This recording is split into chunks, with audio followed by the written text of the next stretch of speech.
Hey there, from the KUOW newsroom, this is Seattle Now. I'm Vaughan Jones with today's top stories. It's Wednesday, August 26th. Starting with big legal news, Washington State is suing the U.S. Postal Service over changes to mail-in voting. State government reporter Sarah Mises-Tan has more. The new Postal Service rules are part of President Trump's crackdown on voting by mail.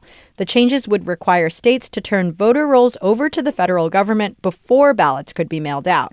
Half the states in the country say this is illegal. But the United States Constitution is clear. States control elections, not the president. States control the time, the place, and the manner of elections. The president and the Postal Service have no role. That's Washington State Attorney General Nick Brown. He and other state officials are hopeful their lawsuit will block mail-in ballot changes from taking effect ahead of elections in November. The U.S. Supreme Court weighed in on legal fights over these changes earlier this week, but left the door open to future challenges. In Olympia, I'm Sarah Mises-Tan. The search is on for a new Seattle police chief. Mayor Katie Wilson launched a national search yesterday and intends to announce a new chief in early 2027. Wilson says she's looking for a chief who's visible in neighborhoods, focused on operational excellence, and who will shape public safety in Seattle. She's installing a search advisory committee to help guide the selection process. Community feedback meetings will start in September.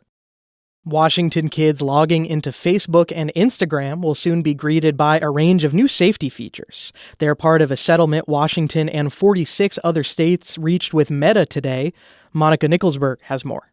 Washington lawmakers have tried repeatedly to restrict the addictive features of social media for minors. Meta and other tech companies in Olympia continually told us in the legislature over the last couple of years that what we were asking was impossible, that they didn't have the tech savvy. But as part of this settlement, they are now required to do that. Washington Attorney General Nick Brown said the settlement goes further than some of the proposed regulations. Under the deal, kids will be blocked from using Meta apps in the middle of the night and during school hours. And like counts and beauty filters will also be blocked. Washington will get more than $200 million under the settlement, part of which will go toward teen mental health programs. Monica Nicholsberg, KUOW News.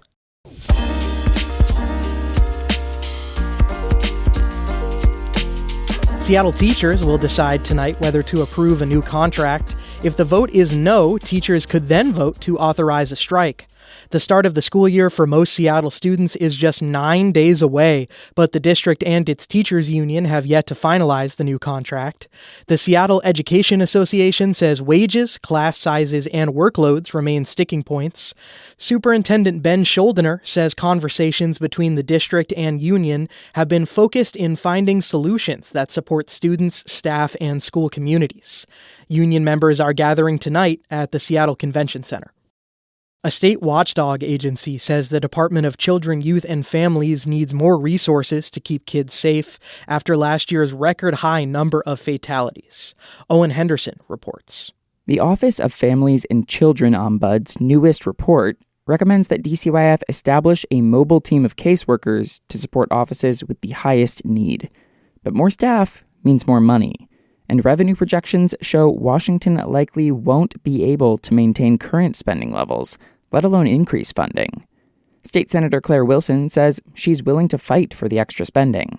Any member of my caucus will tell you what I say, and that is humans cost lots of money, and every single one of them is valued and valuable. DCYF data shows fewer deaths and near deaths of kids in contact with the welfare system so far this year. The department says it's still reviewing the Ombuds recommendations. Owen Henderson, KUOW News.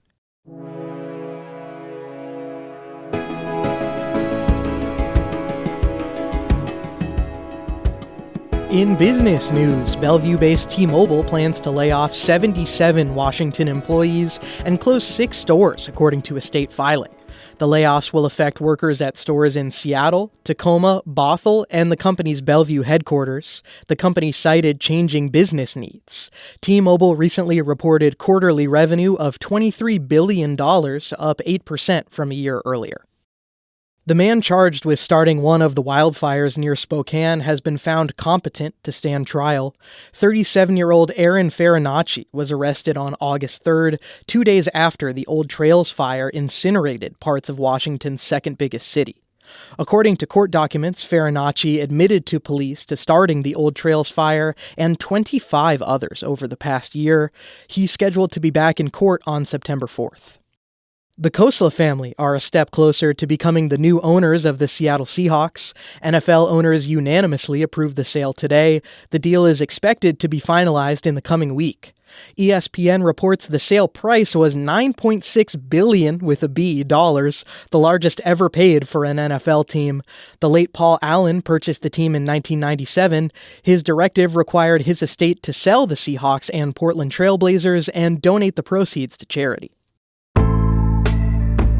Our feature story today, the trade war between the U.S. and Canada intensified this week. Beginning September 8th, some of Washington state's biggest industries will see tariffs of between 15 and 50%.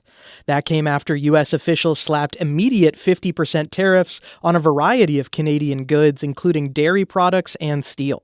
To learn more about the impact on our region, KUOW's Kim Malcolm spoke with Lori Troutman, who directs the Border Policy Research Institute at Western Washington University.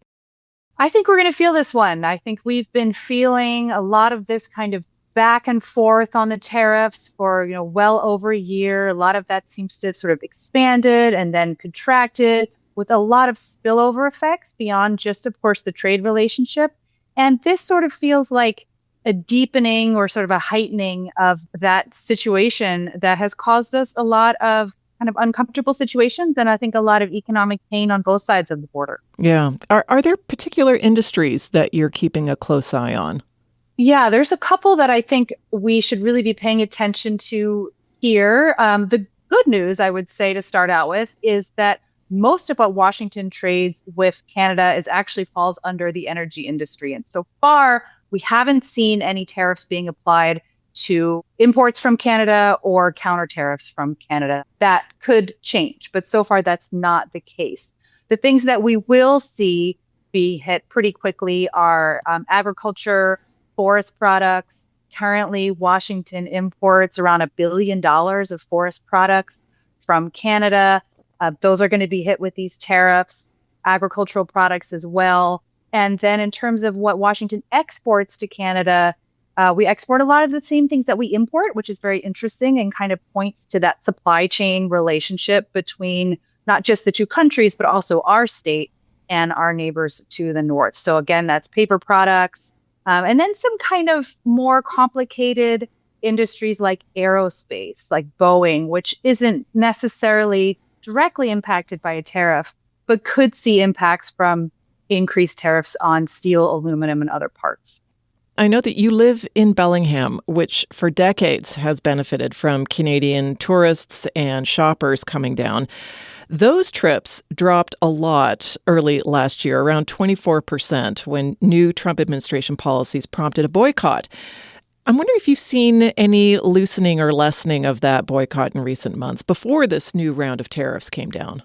Yeah, so 2026 started out at kind of the same volume of lower cross-border travel. And then we did start to see that sort of reverse in April, May, and June. And that's true for our region and also for the broader land border between Canada and the U.S. So it started to seem like maybe this decline, this trend is kind of stabilizing and we'll start to regain some of that cross-border travel that dropped off. And I suspect that after the events of the last week, Canadians are going to kind of double down on that boycotting of the U.S. And we're definitely, I think, going to see that in our region here. You spoke with the Vancouver Sun newspaper recently, and you talked about what you expect will have to be a new relationship with Canada going forward. What are you expecting this new relationship could look like? I think it's going to be more transactional. We're already seeing that to a certain extent. The big challenge that we're facing is that the trust has been broken between the two countries. And it takes a long time to repair trust. I mean, this really is about so much more than just tariffs. This is about a real rupture in a relationship between friends and allies and close trading partners families and industries. I mean, it's a really, I think, deep connection between our two countries that has really, really been not severed completely, but really weakened. And so, Canadians are very angry right now. And I think we see that playing out not just in the public sentiment, but also very much at the government level. We see in Carney's remarks and also in Eby's remarks, the British Columbia premier, a real sort of doubling down on pivoting away from the U.S. relationship. So obviously, geography is not going to change. We are always going to have trading relations. We are always going to have people moving back and forth across the border. But I suspect that will be a relationship more sort of grounded in cost-benefit analyses than in sort of trust and friendship. Lori Troutman directs the Border Policy Research Institute at Western Washington University. She spoke with Kim Malcolm. Next time on Seattle Now, Black and Loud Fest is making its way to Capitol Hill this weekend. Hear more from its founder Thursday morning. That's all for today from the KUOW newsroom in Seattle. Our producer is Andy Hurst. I'm Vaughan Jones. The interview in today's episode was produced by John O'Brien. Seattle Now and KUOW are members of the NPR network. See you tomorrow.